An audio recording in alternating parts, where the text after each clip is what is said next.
샬롬 샬롬 샬롬 샬롬 샬롬. 하나님 사랑합니다. 여러분 주 안에서 사랑합니다. 오늘 사사기 2장 말씀 우리 함께 23절까지 교독해서 읽었습니다. 우리 한번 쭉 보고 가죠. 이스라엘은 하나님께서 약속하신 가나안 땅에 진입해서도 그 땅을 온전히 정복을 다 하지 못했어요. 우리 인생 자체가 모든 것을 온전하게 다 정복하고 가지 못한다는 것을 말씀에서 우리가 깨달아 알게 됩니다. 그 결과 이스라엘은 역사 내내 쫓아내지 못한 원주민들로 인해서 어떻게 괴롭힘을 당하리라. 그 우리 2장 읽다 보니까는 가시가 돼가지고 계속 그것을 우리가 지키지 못했기 때문에 3절에 너 옆구리에 가시가 될 것이며 그들의 신들이 너에게 올무가 되리라 하였노라.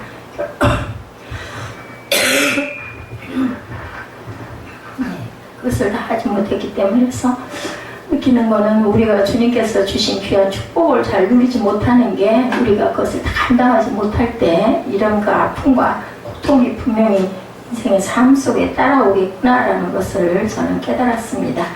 여호수아 시대를 회상시키심으로 순종의 복된 가치를 하나님께서는 일깨워 주시고 이 같은 이스라엘의 불충을 깨닫게 하시면서 여호수아 시대를 회상시켜 주시는 하나님, 너희들 그걸 깨달아라. 그리고 이스라엘을 지극히 사랑하신 하나님께서는 이스라엘을 버리지 않으신 증거로 이스라엘의 사사들을 세워주시죠. 사사들이 서 있던 시대를 암흑기다. 왕들이 없었어요. 그럼에도 불구하고 이스라엘은 거듭 죄악의 나락으로 계속 빠져 들어갑니다. 우리 봅니다. 1절에서 5절 야훼 사자가 전한 책망의 말씀이 나타나 있습니다. 하나님의 신실하심을 강조하죠. 하나님께서는 이스라엘 백성의 죄악을 책망하시기 전에 먼저 하나님이 얼마나 내가 너희를 사랑했고 그리고 그 결과 맺은 언약을 성실히 지켜오셨는가를 먼저 강조하십니다. 그 옛날 아브라함과 약속하셨던 복된 내용을 수많은 세월이 흐른 뒤에도 절대로 잊지 않으시고 온갖 역경과 도전에도 굴하지 않으시고 끝까지 약속을 성취해 오셨다라는 것이죠. 진실로 하나님은 날마다 변하는 인간과 달라서 결코 뭐라 그래요? 시건치 아니하시는 하나님이시고 항상 그 약속하신 말을 온전히 이루시고야 마는 하나님이시고 우리의 연약한 인생 그리고 날마다 쓰러지고 넘어질 수밖에 없는 미련한 인생들이 감히 새하늘과 새 땅을 사모할 수 있는 근본의 이유도 하나님의 이 신실하심이 있다는 것을 우리가 믿기 때문이라는 것을 절대로 잊어버려서는 안 되겠다. 매사에 신실하신 하나님이죠. 민수기 13장 19절에 증거합니다. 하나님은 사람이 아니시니 거짓말을 하지 아니하시고 인생이 아니시니 후회가 없으시도다. 어찌 그 말씀하신 바를 행하지 않으시며 하신 말씀을 실행하지 않으시랴. 성실한 하나님을 우리는 찬양해야 되겠죠? 시편 71편 22절에 나의 하나님은 내가 또 비파로 주를 찬양하며 주의 성실을 찬양하리다. 이스라엘의 거룩하신 주여 내가 수금으로 주를 찬양하리다. 하나님의 뜻을 다시 한번 확인시켜 주시는 부분이 나타납니다. 하나님은 당신의 백성을 책망하시거나 심판하실 때 아무런 근거나 이유도 없이 무조건 행하시는 분이 절대로 아니시죠. 하나님은 반드시 당신이 심판할 수밖에 없는 필연적인 이유를 말씀하시고 거기에 합당한 보응을 엄중히 행하시는 분이다 라고 증거하죠. 6절부터 10절에 나타나 있습니다. 그러므로 그것을 이름이라 복음이라 하고 4절에 야훼 사자가 이스라엘 모든 자손에게 이 말씀을 이름의 백성이 소리를 높여 웁니다. 왜요? 3절에 보니까 옆구리가 가시가 될 것이며 그들의 신들이 너희가 올무가 되리라 하였더라. 그러다 보니 그 소리를 듣고는 무섭고 두렵고 겁이 나니까 울죠. 그것의 이름을 그래서 울었다 해서 복입니다. 그들이 거기서 야훼께 제사를 드렸더라. 전에 여호수아가 백성을 보내며 이스라엘 자손이 각기 그들의 기업으로 와서 땅을 차지하였고 7절에 백성이 여호수아가 사는 날 동안과 여호수아 뒤에 생존한 장로들 곧 야훼께서 이스라엘을 위하여 행하신 모든 큰 일을 본 자들이 사는 날 동안에 야훼를 섬겼더라 라고 나타나 있습니다.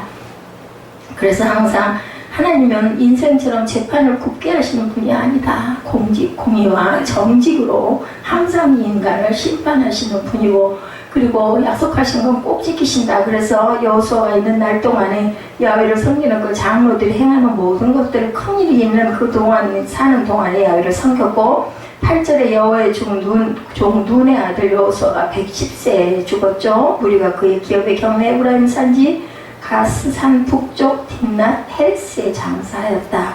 그리고 10절에 보니까 그 세대의 사람도 다 그 조상들에게 돌아왔고 그 후에 일어난 다른 세대는 야훼를 알지 못하며 야훼 이스라엘 위에 행하신 일도 알지 못하더라. 그러다 보니까 11절에 이스라엘 자손이 야훼 목전에 악을 행하고 바알을 섬기고 이제 우상이 막 들어옵니다. 하나님의 책망의 말씀이 전해지자 이스라엘은 지체하지 않고 자신들의 죄를 자복하며 통회의 눈물을 아까 흘렸던 부분이 나타내죠. 소리를 높여 운 게 4절에 나타나 있습니다.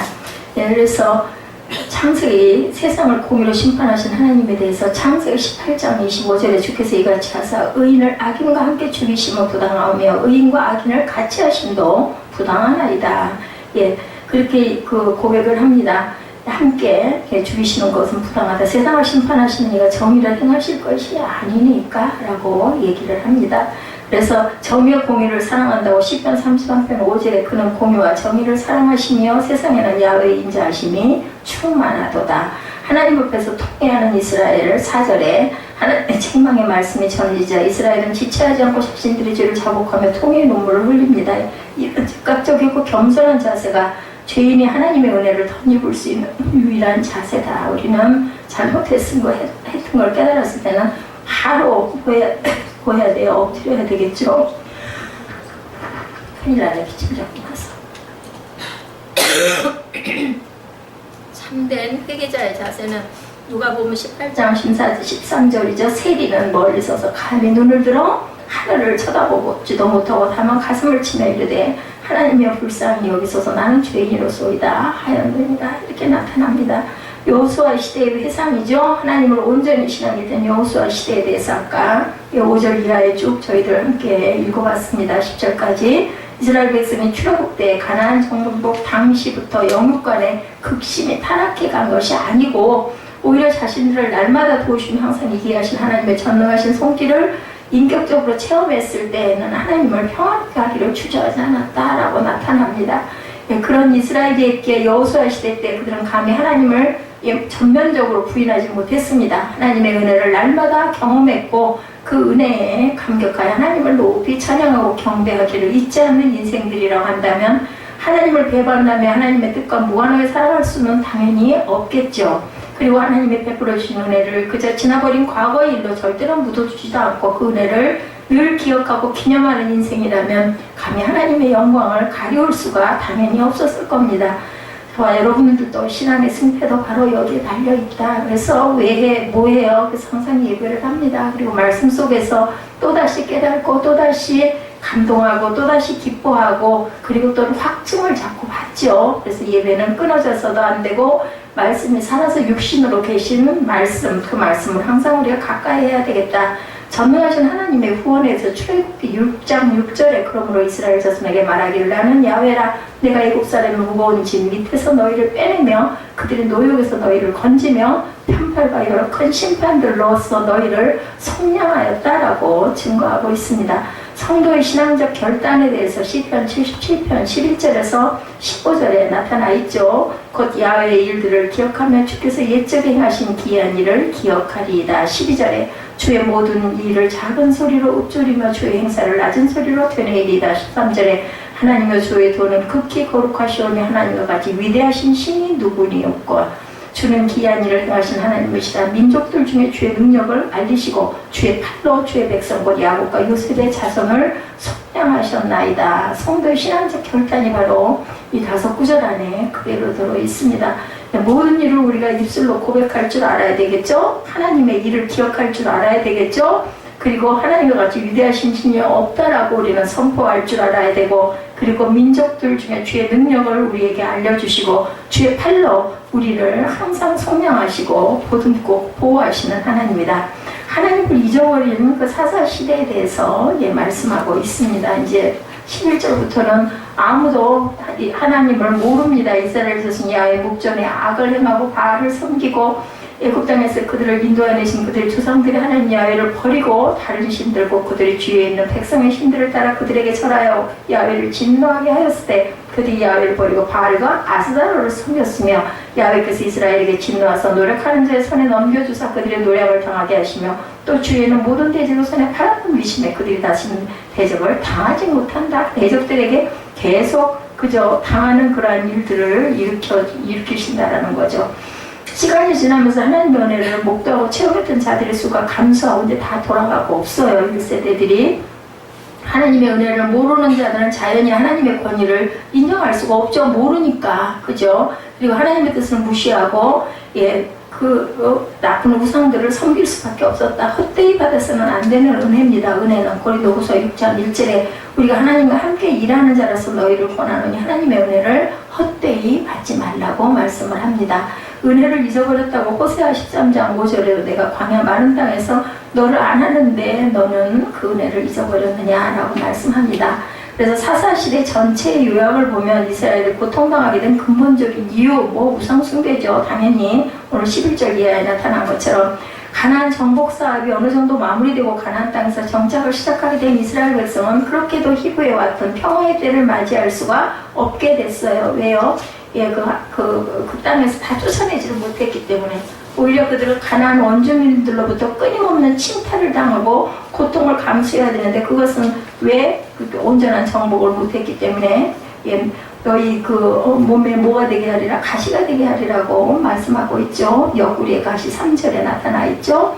그래서 그들은 가나안 원주민들로부터 끊임없는 침탈과 고통을 당하고 이처럼 이스라엘이 평화 대신에 고통을 맛보아야 했던 근본 이유는 지금까지 섬겨왔던 하나님을 잊어버리고 가나안 땅의 가증스러운 우상들에게 취하는가 하면 온갖 불법과 불신앙적 행동을 자행했기 때문이다. 진실로 만복의 근원이시며 모든 생명의 생사와 복을 주장하신 하나님을 등지고 세상으로 우상으로 발길을 돌린 자에게 평화와 행복이라는 것은 결코 있을 수가 없다. 잠깐 순간 탈락이 있을 수는 있겠지만 그것은 나중에는 멸망으로 끝나고 만다라는 거죠.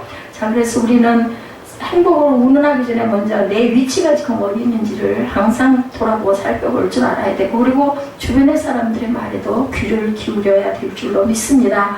우상 숭배가 당할 괴로움에 대해서 시편 16편 4절에 다른 신에게 예물을 드리는 자는 괴로움이 더할 것이라. 나는 그들이 드리는 피의 전제를 드리지 아니하면 내 입술로 그 이름도 부르지 아니하리로다 라고 고백합니다. 어리석은 인간상에 대해서 로마서 1장 28절에 또한 그들이 마음에 하나님 두기를 싫어하며 하나님께서 그들을 그 상실한 마음대로 내버려 두사 합당하지 못한 일을 하게 하신다라고 말씀합니다. 하나님이 구원의 은총을 무시한 이스라엘은 어떻게 됐어요? 불신앙적인 것들로 인해서 점점 타락해 갔으나 그들에 대한 하나님의 사랑을 결코 변경하지 않으시는 하나님. 그래서 누구를 세우고 사사를 세우시고 고통당하는 이스라엘을 외적의 손에서 구원해내기를 수없이 하시는 하나님. 그렇지만 그럼에도 불구하고 이스라엘은 다시 조금만 안정을 찾고 사사가 죽게 되면 또 예외 없이 또한 바알을 아스타롯을 또한 숭배하고 죄악의 구렁텅이로 빠져들어가는 면모를 계속해서 반복해서 보여서 사사시대 내내 그랬습니다. 이처럼 하나님의 구원의 은총을 무시한 자에게 남는 것은 짠 고통과 절망밖에 없다. 죄에 노예된 자에 대해서 베드로후서 2장 20절에서 22절에 증거합니다. 만일 그들이 우리 주 되신 구주 예수 그리스도를 알므로 세상의 더러움을 피하며 다시 그 중에 얽매이고 지면 그 나중에 형편이 처음보다 더 심해질 거라고 말씀을 합니다. 하나님을 잊어버린 자는 어떻게 되는가? 호세아 2장 13절에 그가 기고리와 폐물을 장식하고 그가 사랑하는 자를 따라가서 나를 잊어버리고 향을 살라 바알들을 섬긴 시일대로 내가 그에게 벌을 주리라 야훼 말씀이니라. 그래서 신학교로 가면 귀고리를 못하게 하고 안 하고도 지냈습니다. 귀고리가 그런 우상신에 대한 어떤 상징 그런 것들이 구약에 나타나 있기 때문에. 그래서 이스라엘을 시험하시고자 하는 하나님은 당신의 친백성인 이스라엘을 끝까지 절대로 포기하지 않으셨다. 때로 연단의 채찍을 들어서라도 그들을 바른 길로 이끄시죠. 그런 점에서 하나님이 베푸신 채찍은 사랑의 채찍이죠. 징계를 주시는 이유에 대해서 히브리서 12장 10절에서 11절에 증거하죠. 그들은 잠시 자기의 뜻대로 우리를 징계하였거니와 오직 하나님은 우리의 유익을 위하여 그의 거룩하심에 참여하게 하느니라. 11절에 히브리서 12장 11절입니다. 무릇 징계가 당시에는 즐거워 보이지 않고 슬퍼 보이나 후에 그로 말미암아 연단받은 자들은 의와 평강의 열매를 맺느니라. 믿는 자들인 경우에 이렇습니다. 그렇지 않은 자들은 징계를 받으면 더 나빠지고 아이고 나중에 하고 또 온전한 길로 돌아오지 못하죠. 이스라엘 사사시대를 요약하면 타락과 그로 인한 외세의 침략, 고통 그리고 이에 따른 하나님을 향한 절규와 절규에 대한 하나님의 자유로운 응답인데 이스라엘은 그 같은 하나님의 은혜를 망각하고 다시 죄악의 구렁텅이로 빠져드는 악순환을 끊임없이 자행했다. 왜냐하면 우리 인간의 일생을 그대로 함축한 모습일 수도 있겠다라는 겁니다. 어느 고등학생이 성적이 좋지가 못해서 아버지가 학교에 불려갔습니다. 국사를 가르치는 담임선생님과 상담을 하더니 학생의 아버지가 선생님께 물었어요. 제 아들 녀석 국사 성적은 어떻습니까? 하고 묻습니다. 그래서 선생님이 아이의 아버지에게 반문을 합니다. 아버지께서는 과거 학교 다니실 때 역사 공부를 어떻게 하셨습니까? 라고 물어봤다고 그래요. 예, 그랬더니 선생님의 물음에 아버지는 머리를 흑적거리면 저야 뭐 형편이 없었습니다. 그리고 그래, 공부를 잘 안 했나 봐요, 이 아버지도. 그랬더니 담임선생님이 대답을 하셨대요. 역사는 되풀이되는 것입니다. 무슨 얘기인지 여러분 아시겠죠? 역사가 되풀이된다고는 하지만 좋은 역사는 당연히 되풀이돼야 합니다. 그렇지만 좋지 않은 것은, 나쁜 역사는 단절이 되는 게 은혜고 복이죠. 문제는 인생이라는 것이 우리가 마음먹은 대로 되지 않는 것은 당연한 사실이고, 어쩌면 좋은 역사는 단절되기가 쉽고 나쁜 역사는 더 되풀이되는 경우가 훨씬 더 많다. 역사를 통해서 우리가 그것을 깨달아 나갈 수가 있는데, 우리의 자녀들이 별로 좋지 않은 행동을 했을 때 야단을 치지만 그 모습을 바라보던 할아버지 할머니가 말씀하신다요. 저놈 좀 봐라, 지아버지 어디다 든짓하고 똑같네, 이런 얘기를 많이 한다고 그러죠. 나쁜 습관과 행동행이 아니라 좋은 습관과 행동을 우리는 늘 물려줄 수 있어야 되겠다. 아이들에게 좌절된 꿈을 회복시켜주고 신앙을 갖게 해줘야 되겠죠. 그런데 이것이 말처럼 쉽지가 않습니다. 마음은 그죠, 원이로되 그죠. 그런 현상은 인간 사회가 점점 풍요로워질수록 더 그렇다. 요즘에 우리가 세태가 보니 그렇지 않습니까? 그와 같은 사실은 오늘 본문에도 나타나 있는데 6절 이하에 보면 여호수아와 함께 가나안 땅을 차지하기 위해서 치열하게 싸워야 했던 1세대들은 나름대로 하나님을 잘 섬기고 신앙생활을 잘했던 세대였어요. 성경은 분명히 야훼께서 이스라엘을 위하여 행하신 모든 큰 일을 본 자들이 사는 날 동안에 야훼를 섬겼더라, 이렇게 증거하고 있죠. 근데 10절의 말씀에 보니까 역사에 전환돼서 전혀 예상하지 못했던 중대한 변화, 그죠? 10절에 그 세대의 사람도 다 그 전통성례대로 돌아갔고 그 후에 일어난 다른 세대는 야훼를 알지 못하며 야훼께서 이스라엘을 위하여 행하신 일도 알지 못하였더라. 그러니 이거 후대에게 그 증거하고 알려주고 가는 게 얼마나 큰 사명인가 하는 생각을 합니다. 1세대들은 여호수아와 함께 가나안 땅을 차지하기 위해서 치열하게 싸우면서 하나님이 행하신 모든 일을 직접 경험을 했어요. 그렇기 때문에 그들은 나름대로 하나님을 열심히 섬기면서 주님의 은혜와 인도하심을 힘입어 가나안 땅을 정복하는 위대한 과제를, 다는 아니지만 어쨌든 많은 성취를 했습니다. 그런데 1세대가 가고 새로운 세대가 등장하면서 문제는 발생을 합니다. 네, 새로운 세대는 하나님을 알지 못했다. 여기서 야훼를 알지 못했다는 말에는 두 가지 중요한 의미를 내포하고 있는데, 첫째, 이 새로운 세대는 하나님에 대한 경험적 지식이 없었다. 경험이 굉장히 중요합니다. 뭔가를 경험하고 나면 그게 생각이 나서라도 내가 마음이 약해지거나 할 때 아유 그랬었지 이 생각을 하죠. 이러면 안 되지. 둘째, 이 새로운 세대는 하나님께 대한 영적 무관심을 나타내고, 왜냐면 경험이 없었으니까 무관심하죠. 뭐 홍해를 갈랐다는데 근데 그 말도 못 들었어요. 그러면 그걸 어떻게 느끼겠어요? 모르는데, 그죠? 그런데 이런 모습은 엘리 제사장의 아들들에게서도 우리가 찾아볼 수가 있는데, 사무엘상 2장 12절에 엘리의 아들들은 행실이 나빠 야훼를 알지 못하더라, 이렇게 증거합니다. 엘리는 하나님을 섬기는 제사장이었었죠. 그런데 엘리의 아들들은 하나님을 알지 못했다. 누가 거기서 자랐어요? 사무엘이 거기서 자랐죠. 그들의 아버지는 이스라엘 백성들에게 존경받는 제사장이었습니다. 그리고 나름대로 훌륭한 신앙인이기도 했고 평생을 주를 위해서 헌신했던 제사장이었는데 아들들은 야훼를 알지 못했다. 이 말을 우리가 풀어서 생각을 하면 하나님에 대한 지식이 없었다는 말이 아니고, 엘리의 두 아들들은 어려서부터 성전에서 살았어요. 그러면 뭐 얼마나 제단을 많이 쌓았겠습니까? 그리고 계속 하나님의 메시지도 들었을 것입니다. 성전의 모든 종교적 의식에 열심히 참여했겠죠. 그런데도 그들은 하나님을 알지 못했다. 다시 말하면 그들은 지적으로 하나님을 알지 못한 게 아니라 그들의 중심에 하나님이 없었다라는 거예요. 하나님을 영적으로 경험하지를 못했다. 진정한 의미에서 그들은 하나님을 경험하지 못했다. 영이 임하지 않았다라는 거죠. 이런 신앙을 가리켜서 사도 바울은 경건의 모양은 있으나 경건의 능력은 부인한다라고 말하고 있습니다. 이것은 다음 세대를 양육하는 우리에게 굉장한 경고가 아닐 수가 없다. 그건 저도 예외가 아닙니다. 사무엘이 와서 예배를 드린다고 해도 아무런 그런 감동이 없다는 게 문제인 거죠. 어쩌면 솔직히 우리는 지금 이 신앙의 위기를 경험하고 있습니다. 있는지도 모르는 게 아니라 있습니다. 종교적인 색채가 과학으로 가려지는 오늘날에 참으로 하나님을 경험하려고 하는 사람들이 적다. 그죠? 신앙도 수박 겉핥기식으로 하게 되고, 요식상 교회에 나와서 하나님께 예배를 드리고 찬양도 하지만 하나님과 영적 체험을 중요시하는 게 아니라 세상 속의 세상의 문화를 중요시하고 가야 되니까 그저 가는 거고, 할 수 없이 끌려다니는 사람들이 얼마나 많은지. 그래서 우리가 잘할 때 최선이 아니라 할지라도 나름대로 교회 안에서 함께 기도하며 찬양하는 것을 굉장히 좋아하고 즐거워했었던 그 시절이 정말 그립습니다. 예, 토요일날 주일 그리고 교회에 모이는 것을 당연한 것으로 알았었죠. 예, 토요일날 항상 모여가지고 청소도 하고 예배 준비도 하고 뭐 필요한 것들도 마련하고 했었어요. 근데 오늘 우리 아이들은 어때요? 영적 무관심의 극치를 보여주고 또 자꾸 그래서 더 권면하고 시키려고 하면 점점 더 거꾸로 가는 경우가 있기 때문에 그것도 또한 온전한가 하는 생각을 합니다. 자, 우리 아이들이 불신앙의 시대를 만들어가는 것은 아닐지. 그게 참 그래서 유년부가 중요하고 중고등부가 중요합니다. 그들도 살아가면서 교회에 출석하는 일을 계속 할 수도 있겠지만, 예, 한동안 발걸음을 그치지 않고 종교적인 자리를 찾아올지는 모르지만, 그러나 뭐예요? 한심할 수 없는 것은 영적 체험이 굉장히 중요하다. 교회는 나오지만 영적인 일에는 무한심한 아이들, 그죠? 이것이야말로 우리가 정말 두려워해야 할 것이고, 우리가 기억해야 할 것은 본문의 말씀에 다음 세대에 일어날지도 모르는 비극에 대한 하나님의 엄중한 경고를 우리가 조심해야 되겠다.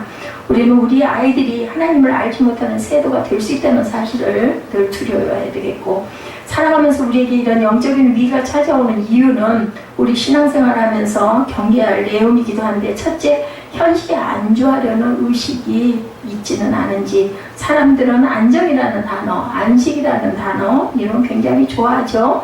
그리고 안정을 곧 행복으로 착각합니다. 그래서 현실을 그대로 유지하고 싶어해요. 그냥 이 자리가 좋사오니 이럴 때가 너무나 많다. 이상의 모험과 희생을 감수하려고 하지 않습니다. 왜냐하면 모험하고 희생했다가는 그저 두려움이 오는 거죠. 아이고 이만도 더 못하면 이러다가 다 잃어버리면 어떻게, 이런 마음. 이만하면 족합니다. 이런, 지금 오늘 이 사사기 2장에도 그런 내용이 나와 있죠. 오늘 우리 시대의 문제가 바로 여기 있는데, 부모님 세대가 피땀 흘려 일으키는 건 안정된 환경 속에 그대로 안주하려고 하는 우리 아이들의 세대입니다. 사실 오늘 많은 사람들은 지금 이 안정된 환경을 무너지는 것을 또한 두려워하고, 더도 말고 덜도 말고 지금의 현실을 그대로 그냥 이렇게 안락하게 살았으면 좋겠다. 예수께서 말씀하신 것처럼 우리 믿음의 여정에서 중요한 것은 넓고 안정된 길이 아니라 좁은 길을 가야 되는데 그것 자체를 두려워하죠. 예, 1장에서 이스라엘 백성들이 여호수아가 죽은 후에 배색을 정복하는 모습을 봅니다. 그들은 믿음의 영웅이 떠나가는 혼란의 시기에도 용감하게 전진하고 싸우죠. 그리고 승리를 성취하는 부분들이 나타나 있었는데, 그렇게 살아왔던 백성들 사이에서 아니란 생각이 스며들기 시작해요. 어떻게 되면서 시간이 점점 흘러가면서 그저 현실에 안주하려고 하는 생각이 나타나죠. 우리가 가나안 땅에 와서 이만큼 정복했으면 됐지, 나머지는 그들도 적당히 이용하면서 그들 사는 사람들 일을 좀 시키고 우리도 즐겁게 즐기며 살자, 이런 마음이 들죠. 우리 인간의 마음은 뭐 똑같습니다. 이런 생각에서 그들의 의식 속에 자리를 잡기 시작을 합니다. 하나님께서는 그들을 다 쫓아내고 진멸하고 죽이고 너희들이 온전하게 거기에 그 우상들을 다 타파하라고 그랬는데, 나중에는 이제 그게 부적부적해졌다는 거죠. 그리고 더 이상의 희생을 거부합니다. 더 이상의 노동도 하고 싶지가 않아요. 땀도 좀 그만 좀 흘렸으면 좋겠고 그냥 좀 쉬었으면 좋겠다. 이게 이제 하나님을 섬기던 1세대들이 돌아가고 나서 더 심해지죠. 이런 현실에 안주하고자 하는 의식이 새로운 세대살에 자리를 잡기 시작을 한 게 문제였다. 이때부터 이스라엘 백성들은 타락하고 병들어가기 시작했다. 이런 현실에 안주하고자 하는 생각이 사사시대의 영적 비극을 초래한 원인이었다라는 것. 우리의 삶에서 영적인 위기는 현실에 안주하고자 하는 의식과 더불어 찾아오기 시작한다라는 것. 그런 사람들에게는 꿈이 없습니다. 그냥 이대로 그냥 살았으면 좋겠다. 높은 이상과 새로운 가치의 도전도 없습니다. 왜냐하면 꿈과 도전은 희생이 따르게 되죠. 그렇기 때문에 그들은 높은 가치 있는 삶에 대한 흥분과 기대도 없습니다. 그저 적당히 살다가 적당히 즐기고 그냥 살다가 죽으면 그만이지, 이런 생각들을 많이 합니다. 영적 위기에 빠집니다. 역사적으로 보면 2세대들은 1세대들이 가지고 있었던 도전과 기백을 상실했습니다. 그들이 바로 미국의 역사 안에도 나타나는데, 미국에 건너왔던 1세대들은 하나님을 더 잘 알기 위해 더 잘 알고 더 예배 많이 하고 싶어서 청교도들이 건너왔죠. 그들은 성경의 바탕을 둔 철저한 고백적인 삶을 살기를 원했던 청교도들이었는데, 메이플라워라는 배를 타고 대서양을 건너면서 수많은 죽음의 위협을 이기고 신내리고 아메리카에 도착을 하죠. 그들에게 그곳에 서구 개척이라는 새로운 문화를 만들어 갑니다. 근데 문제는 1.5세대와 2세대들에게 문제가 있었다. 이들에게는 부모 세대와 같은 영적 갈급함이 없었어요. 갈급한 사람들이 생명을 걸고 그저 메이플라워를 탔는데, 그 2세대들은 그런 게 없어요. 부모 세대와 같은 추구하는 꿈과 이상도 없고 그냥 잘 누리고 살았으면 하는 마음인 거죠. 하나님의 영적인 일에 전혀 무관심했다. 그래서 이들은 거리를 방황합니다. 타락합니다. 이와 같은 현상은 우리나라 이민 역사에도 나타나 있습니다. 이민 1세대들은 말도 통하지 않는 낯선 문화에 부딪히면서 삶을 열심히 극복하고 갖고 나가는 반면에 2세대들은 부모들이 닦아놓은 터에서 자기들의 삶을 즐기려 합니다. 오죽하면 그런 얘기 있더라고요. 고생하고 땀 흘리고 애쓰고 수고하는 세대가 있고 그것을 즐기고 누리는 세대가 있다는 말이 다 나올 정도로, 이민 1세대들은 자신들의 꿈을 이루기 위해서 땀을 흘리며 새로운 역사에 도전을 했지만 다음 세대에서 이 기백과 비전과 새로운 삶에 대한 의욕은 점점 사라져버린데, 지금 이대로가 좋사오니 이것이 바로 그들의 솔직한 심정이다. 그 뭐죠? 그 바벨론에서 돌아와가지고 성전 재건하러 왔다가도 그렇게 되잖아요. 결국은 먹고 사는 부분이 그죠? 부딪히다 보니까 너무 힘이 들고 얼마나 황폐했겠어요. 상상만 해도 그러고도 남을 것 같아요. 뭐 저라고 거기다 세워놓는다고 해가지고 내 집 안 짓고 그냥 성전 짓는 데만 그저 빠져가지고 그랬다가는 미친 사람이란 소리를 듣지 않을까 싶을 정도로 이해가 갑니다. 이것은 우리들의 신앙생활에도 여실히 나타내지고 있다. 신앙의 1세들은 가진 핍박과 어려움을 이겨내면서 신앙을 지킵니다. 예수를 믿는다는 믿음 때문에 가족과 사회에서 맹대와 멸시를 당해도 구원의 감격을 느끼고 누립니다. 왜냐하면 그 영적인 그 은혜를 받았기 때문에 주일에 교회 와서 예배드리시다는 사실에 감격하죠. 1세대들은 나름대로 신앙생활을 하면서 누렸던 영적 체험이 있었기 때문이다. 2세대들은 그렇지가 못했다라는 거죠. 그 체험이 없습니다. 당연히 예배에 대한 감격도 없습니다. 그걸 왜 가야 되는 거죠? 부모 따라 나와가지고. 그렇기 때문에 이들은 왜 자신이 교회에 나와 있는지 이유를 모르죠. 그렇기 때문에 교회 안에서 무신론자가 아닌 무신론자로 살아간다라는 거죠. 교회 안 나가면 부모님이 야단을 치니까, 교회 나가면 부모님이 용돈을 주시니까, 뭐 누구는 어떤 사람은 밥상에 반찬이 숫자가 줄어들기 때문에 먹고 싶은 걸 먹으려고 할 수 없이 주일 나가서 2시간 앉아있다는 얘기도 제가 직접 또 들었습니다. 현실에 안주하고자 하는 자세는 우리와 우리의 자녀들을 죽음으로 이끌게 된다는 거죠. 개구리 한 마리를 냄비에 놓고 서서 열을 가하면 개구리는 아주 편안하게 기분 좋게 죽어간다고 해요. 예, 왜 그러냐면은 현실에 만족하는 개구리는 물이 뜨거워져서 자기가 죽어가는 줄을 모른대요. 천천히 덮이기 때문에 밖으로 뛰쳐나와야 살 수 있다는 것을 깨닫지 못한다는 것. 이래서 편안한 환경은 결국 우리의 의식을 마비시킨다. 예, 꿈을 잃어버리고 도전을 상실한 세대는 죽음을 향해서 나아간다는 것. 이것은 우리가 참으로 경계해야 할 일이다. 우리의 삶에 영적인 위기가 찾아오는 이유 두 번째, 신앙 체험을 상실했기 때문이다. 아까 뭐 그 이유와 별로 틀리지가 않습니다. 첫 번째 이유에서도 나타나 있듯이 그것을 느끼고 깨달지를 못하기 때문에 현실에 안주하려는 의식 자체도 보면은 체험이 없기 때문에 이렇다는 거죠. 야훼를 알지 못하는 세대가 비극을 맞았던 또 다른 이유는 선조들이 경험했던 신앙적 체험이 없었다. 7절에 보면 부모 세대인 1세대의 신앙에 대해 말하고 있죠. 백성이 여호수아가 사는 날 동안과 여호수아 뒤에 생존한 장로들, 곧 야훼께서 이스라엘을 위하여 행하신 모든 큰 일을 본 자들이 사는 날 동안에 야훼를 섬겼더라. 그 큰 일을 본 자들이 사는 날 동안에 섬겼다고 그래요. 여호수아와 고락을 함께했던 1세대는 하나님의 위대한 역사를 경험했습니다. 하나님의 놀라우신 손길을 체험을 했습니다. 그들은 많은 역경을 겪으면서도 하나님이 계시니까 시련 앞에서도 그저 직면에서도 겁을 내지 않았겠죠. 그럴 때마다 고난과 시련을 이기기 위해서 하나님께 기도했을 것입니다. 하나님이 아니면 살 길이 없다라고 고백했겠죠. 그리고 전능하신 하나님을 의지하는 가운데 역경 속에서 그들을 도우신 하나님의 능력과 손길을 또한 기도했기 때문에 체험을 했을 것입니다. 이것이 1세대의 신앙 체험이다. 기도하지 않으면 절대로 이런 체험은 오질 않습니다. 세월이 지나면서 새로운 세대는 하나님을 바라보는 눈이, 영적인 눈이 어두워집니다. 하나님의 음성을 들을 수 있는 귀도 없어지죠. 하나님의 영광도 당연히 보이질 않습니다. 음성도 들리지를 않습니다. 보이지 않는 하나님을 찾기보다는 눈앞에 있는 현실이 너무나 달콤하죠. 당연하죠. 이 새로운 세대를 신앙의 실제성을 잃어버렸다, 정체성을 잃어버렸다고 합니다. 그들은 형식주의에 빠지고 영적 생동감도 없습니다. 의식적으로 그냥 예배할 수 없이 따라가는 거죠. 어쩌면 부모가 살아있는 동안에는 어쩔 수 없이 교회에 출석을 할지 모르겠지만 부모와 함께 생활을 하는 동안에 교회에 다니겠지만 그 이상은 아마 하지 않을 것이다. 신앙은 그들에게 생명이 아니에요. 능력도 아닙니다. 더 이상 그들에게 가치도 아니고 그들에게 소망도 아니고, 그리고 또한 뭐예요? 짐덩어리입니다. 그런데 우리가 기억해야 할 것은 신앙의 체험의 상실, 그것은 필연적으로 세상과의 적당한 타협과 불순종의 죄를 초래한다는 것을 우리가 기억해야 되겠다. 본문 앞에 2절 말씀을 함께 봅니다. 너희는 이 땅의 주민과 언약을 맺지 말며 그들의 제단을 헐라하였거늘 너희가 내 목소리를 듣지 아니하였으니 어찌하여 그리하였느냐. 이걸 신앙적 체험을 잃어버렸던 새로운 세대가 직면한 문제였고, 그들 새로운 세대는 더 이상 하나님의 목소리를 청정하지 않았다. 유명한 탤런트들, 어떤 그 장애인들, 그러한 그 간증 그런 걸 보면은 그걸 통해가지고 하나님을 깨닫고 알고, 그죠? 돌아서게 되죠. 오히려 환난과 고난 속에서 하나님을 만나는데 그렇지가 못한 사람들은 오히려 여기가 조사오니가 결국은 내 영이 죽어버리는 결과가 나타나기도 합니다.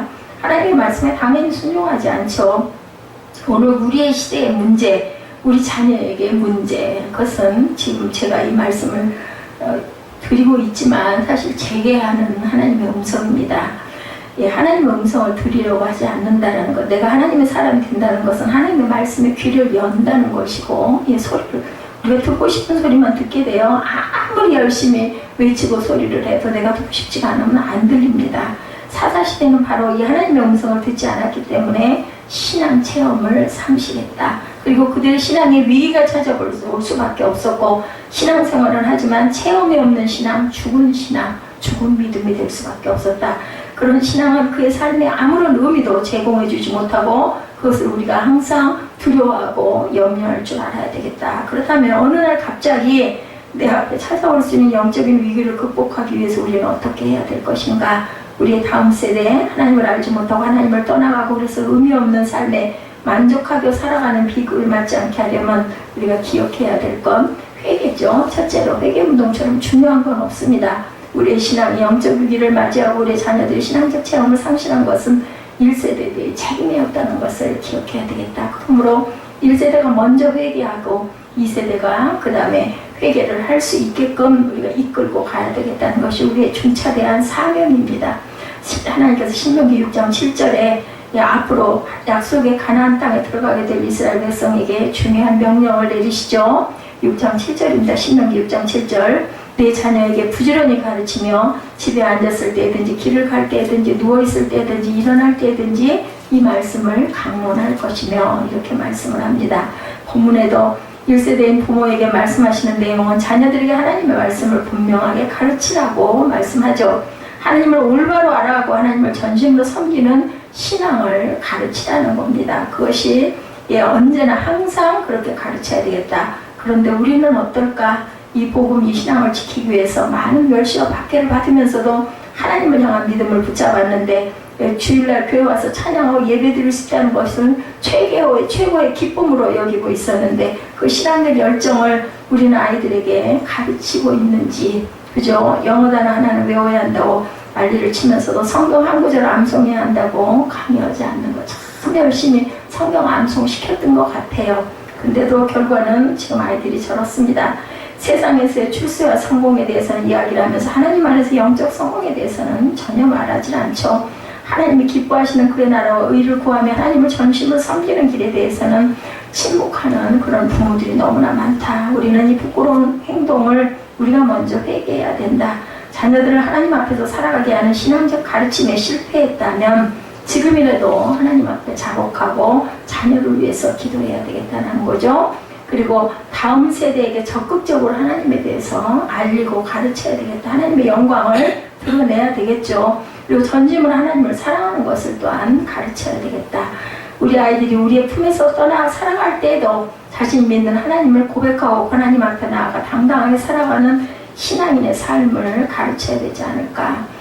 예, 저와 여러분의 자녀들을 위해서 얼마나 많은 눈물을 흘렸는지 우리가 스스로에게 한번 돌아봐야 하겠습니다. 얼마나 많은 신앙적 열정을 자녀를 위해서 쏟았는지. 자녀를 믿음으로 기르는 것이 부모의 책임이죠. 부모가 자녀에게 물려줘야 할 유산은 믿음입니다.